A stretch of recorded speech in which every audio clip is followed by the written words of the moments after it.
মহারাষ্ট্রের পারতুরের একটি স্কুলের বার্ষিক অনুষ্ঠান। বাচ্চাদের হাতে তলোয়ার, ব্যাকগ্রাউন্ডে পাকিস্তানি গান আর স্ক্রিনে এক কুখ্যাত সন্ত্রাসবাদীর ছবি। এটা কি শিক্ষা নাকি মগজ ধোলাই? আধুনিক শিক্ষার নামে বাচ্চাদের মনে এই বিষ ছড়ানোর নেপথ্যে কারা? ভাইরাল ভিডিওতে দেখা যাচ্ছে স্কুল পড়ুয়ারা নকল তলোয়ার নিয়ে গুস্তাকে নবী কি এক সাজার মতো পাকিস্তানি গানের তালে নাচছে। ব্যাকগ্রাউন্ডে রয়েছে পাকিস্তানি জঙ্গি মুমতাজ কাদরির ছবি, যে পাঞ্জাবের গভর্নর সালমান তাসিরকে হত্যা করেছিল। বিষয়টি নিয়ে তোলপাড় দেশ জুড়ে। সিবিএসই অনুমোদিত দাবি করা এই স্কুলের ডিরেক্টর তারিক সিদ্দিকীর সাফাই, ভিডিওটি 2 বছর পুরনো আর স্ক্রিনের দায়িত্বে ছিল বাইরের এজেন্সি। কিন্তু প্রশ্ন হলো, স্কুলের শিক্ষকরা তখন কি করছিলেন? তবে এটা কোনো বিচ্ছিন্ন ঘটনা নয়।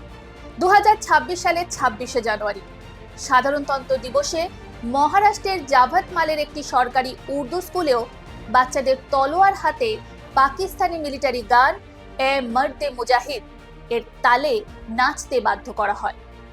দেশের বিভিন্ন স্কুলে বাচ্চাদের ওপর জোর করে নির্দিষ্ট ধর্মীয় মতাদর্শ চাপিয়ে দেওয়ার এমন একের পর এক বিস্ফোরক অভিযোগ সামনে আসছে।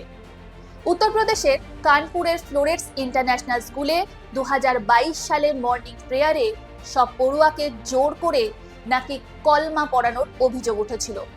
স্কুল কর্তৃপক্ষ একে সর্বধর্ম সমভাব বলে ঢাকার চেষ্টা করে। 2025 সালের জুলাইয়ে রাজস্থানের কোটার বক্সি স্প্রিংডেল স্কুলেও অ্যাসেম্বলির সময় হিন্দু পড়ুয়াদের দিয়ে জোর করে ইসলামিক কলমা পড়ানোর ভিডিও ভাইরাল হয়। এই নিয়ে তীব্র ক্ষোভের সৃষ্টি হয়। 2025 সালের মে মাসে হরিয়ানার পানিপথের সরস্বতী বিদ্যা মন্দির স্কুলের এক শিক্ষিকার বিরুদ্ধে 8ম শ্রেণীর পড়ুয়াদের জোর করে কলমা শেখানোর অভিযোগ ওঠে। পরবর্তীতে তাকে চাকরি থেকে বরখাস্ত করা হয়।